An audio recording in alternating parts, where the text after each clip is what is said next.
Speaking of big disappointments, that leads us rather nicely. Well, disappointments, let's say big moments. Yesterday, so the eyes of the world were on the Premier League for what is the most watched game, I believe, in world football. Manchester United against Liverpool, two most successful clubs in England, brought to a halt yesterday by fan protests. Now, of course, this is very difficult to speak about because we're somewhat invested emotionally, but you also have to look at it in the cold light of day as well. And I absolutely support people's right to protest. I know you do as well, peacefully and done in the right way. But you feel, I know when we spoke beforehand, that a little bit of the meaning was somewhat lost in the way it's now being projected in the media, or on social media, I should say, at least. Yeah, that's the problem, isn't it? That you can't. I mean, particularly, we've got issues at Liverpool with the ownership. But it's nothing compared to what United fans have endured over the last, 16, whatever it is, years, 16, 17 years. At least our ownership is inclined to engage with the fan base in some way.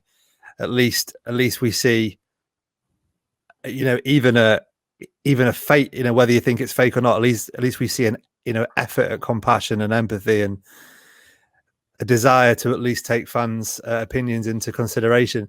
At United, they haven't had that for, like I said, 15, 16 years. And I can only imagine, how frustrating it's been for a lot of the people that had watched, and particularly because it hasn't been matched with success on the pitch either, has it? You can, like we've said in previous podcasts, football fans are quite fickle. If it comes on the pitch, there are certain things off it you can put up with, or do tend to get put up with. And but yeah, it was. There's a few things on yesterday, aren't there? The gathering outside the ground is okay. It's fine. That's a protest. Making their point heard. As soon as it goes into criminal damage, as soon as they're breaking into the stadium, which they did do, didn't they? They weren't. There were rumours of them being let in by someone, but actually they broke into the stadium. Then you see pictures of firecrackers or whatever they were being chucked at the Sky Sports presentation area. You see videos of idiots lobbing around camera equipment and tripods and that kind of thing. You hear about policemen that have been injured, just trying to do their job. They're not, I imagine weren't even at the ground when it all first kicked off. So taking resource away from wherever, perhaps they were meant to be. Like I said, 2 policemen got injured, didn't they? As soon as you do all that, then the next day, the stories in the papers are about the policemen getting injured. They're about the firecrackers. They're about the damage. And you lose the impact of what you're actually trying to do. And I know that the statements from the club and the Premier League were all about this. The other thing is the safety of the players, isn't it? And protesting outside of the hotel where the players were. I feel like some of it missed the point. Some of it missed the mark. Some of it, overstepped the mark. Like I say, we can all sympathise, particularly with United fans. They've had it really tough with the ownership. But yeah, I did feel it went over the mark. What was your take on it? I've got to say I'm somewhat torn on this because, like you, I feel for the Manchester United fans deeply in that they feel like their club is being ripped away from them by, you couldn't write more villainous type characters if you tried here. If you were to create a story around this, a kind of Scrooge type owner who does want to invest in the club. You see Old Trafford decaying in front of your eyes if you're a supporter. And I do think that I agree with you that there are certain ways of going about things, and they could have actually looked to the way Liverpool fans went about this pre-Hicks and Gillette or during Hicks and Gillette. But I also do feel that the images of legitimate protest on the pitch, not the scumbags that were breaking stuff, I feel like that is more powerful of an image than outside of a ground. So from my idealistic standpoint, as a fan, I think that needed to be seen. But from a civic responsibility point of view, I do want everybody to be safe. I want the police to be safe, the stewards to be safe, the Sky staff, the fans, everybody in and around it to go home safely. And it is, but you know what, Steve, I can't help feel that a lot of people contributed to this. A lot of people riled fans up, and I include myself in that, by the way. Sky in particular, trying to somewhat push themselves as any type of moral compass in this doesn't really sit well with me either. I'm torn. I am really torn on it.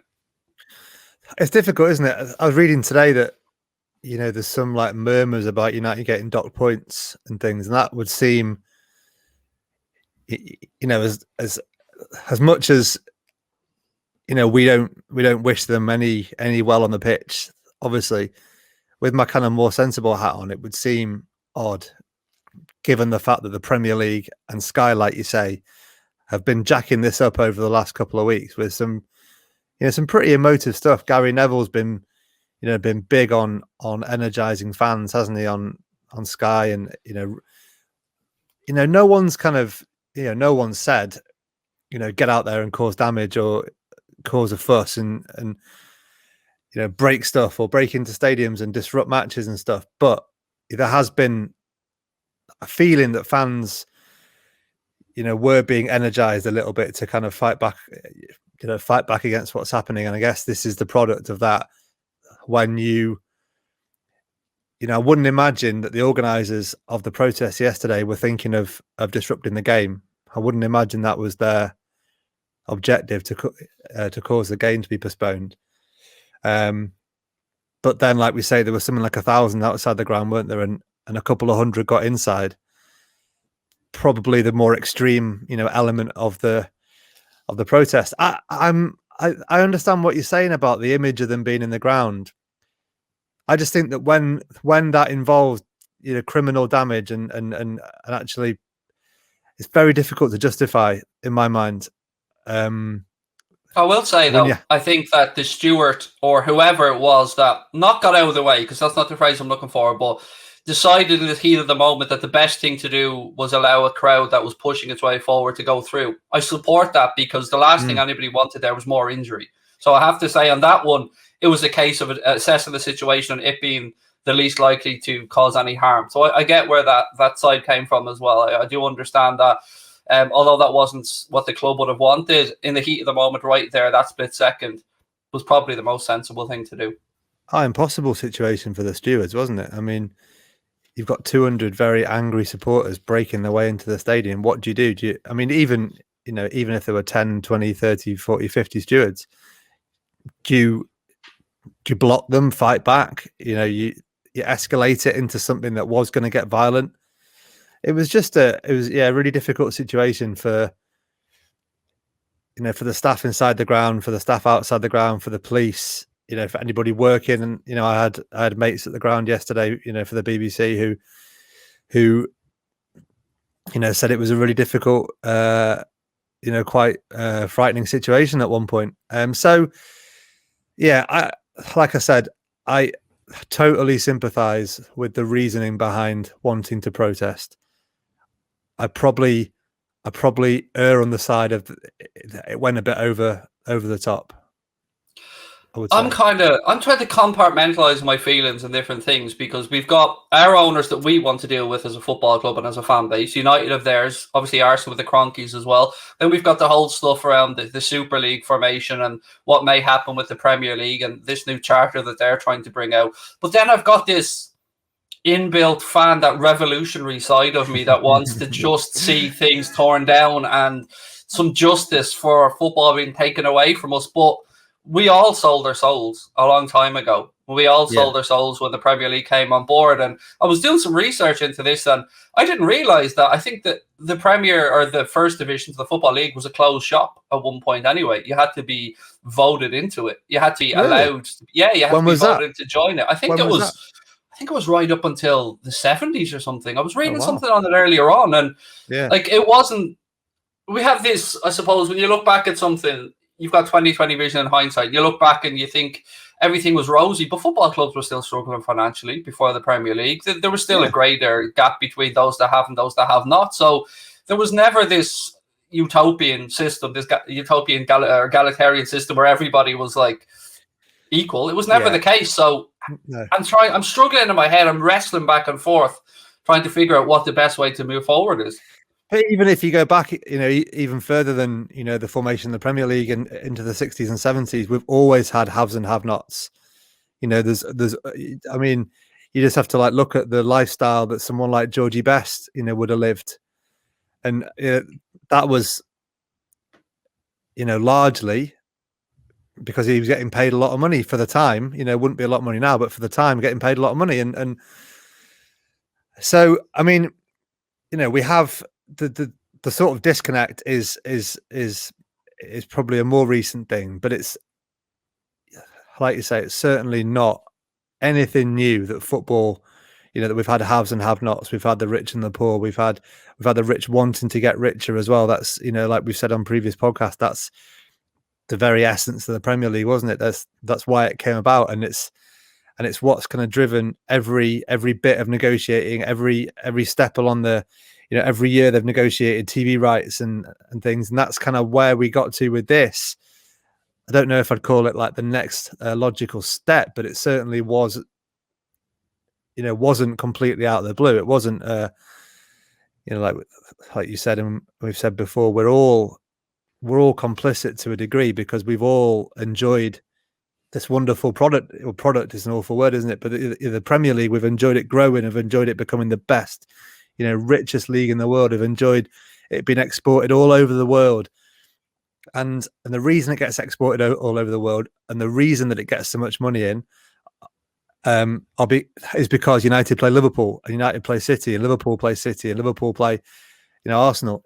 It's because of those big games, isn't it? And yeah, that's kind of what led to the situation that we had the other week, where the big six, if you want to call them that, they know exactly their worth, don't they? They know. And I had a mate who's a Villa fan, and he was texting me, said, "I hope you guys get relegated. I hope they relegate all the big six. I hope they, we don't want you in the Premier League. Be good riddance." I said, like, think a bit, think bigger picture here, and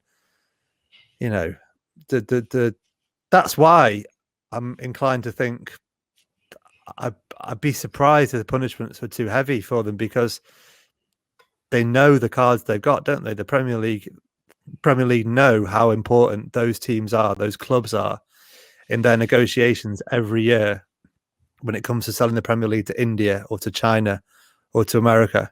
They know that in India they don't give a monkeys about Burnley versus West Brom. Yeah, but they want to see Liverpool play Manchester United, and they want to see Man City play Chelsea, and that's just the reality of it. And so from that kind of point of view, you can get your head around a little bit the logic that the big clubs have always kind of come from, in that, well, if we're driving this money from this, these foreign countries, then we deserve more of a share, because it's us they're paying for, really. But then you get into this whole mess, don't you? And I don't know where we go, because that attitude is not going to change. They will always think that they deserve more of a share, because they know how much of the value of the Premier League is based on them. Yeah, it's tough, because you see the Premier League and Richard Masters coming out with this new charter for owners and stuff, but at the same time, you don't want to push them further towards the Super League. You don't want to get the backs up already. So you're right, it is a tightrope. It is a balancing act. And I try to look at it from a few different points of view. As, okay, well, if we're going to be customers, then we're going to want entertainment. We're going to want top dollar spend. But I think we're fans deep down in our heart. In Europe, we're fans. We see ourselves as fans. We see ourselves as part of a community and movement. And we see the need for promotion and relegation as something that's sporting of merit. And what I can't get away from is, I think it might have been Oliver Kay or another journalist that brought this up, probably many journalists, to be fair. The Big Six now wasn't the Big Six 10 years ago, won't be the Big Six in 10 years. And that's the natural movement of football. So that's why I think, like, let's be quite frank about this. Arsenal and Spurs have no right to be in the conversation around a Big Six. Let's just be honest. Like, if you're really talking about the clubs, there's two and a few stragglers or a few newbies. It's Liverpool, United, and Chelsea and City because of the money. Yeah, it is. Yeah, this kind of goes back to what we said in previous podcasts, doesn't it? Because if you're Arsenal and Tottenham, you just would have jumped at it. I mean, they obviously did jump at it, and Everton would have done the same, and West Ham would have done the same, and Leeds would have done the same. And anybody that thinks differently is, kidding themselves, because they're all chasing the money. And we've said before that these owners, they've all got foreign ownership, these clubs. Whatever we think of them, they don't get it. They don't have the same affiliation as fans that we do. They're not, especially the American ones. I don't want to just criticize the American ones, but especially the American ones don't have, the same appreciation of relegation and promotion that we do. I was watching the NFL draft this week, and it makes me laugh a little bit. We talk about all the numbers in football. Some of the numbers, some of the contracts going to, kids coming out of college in the NFL is extraordinary. And I saw one of the lads, I can't think who it was, but he was drafted, and on TV he phoned his mum and he said, "Mum, you're never going to have to work again." It's that kind of, like level of money and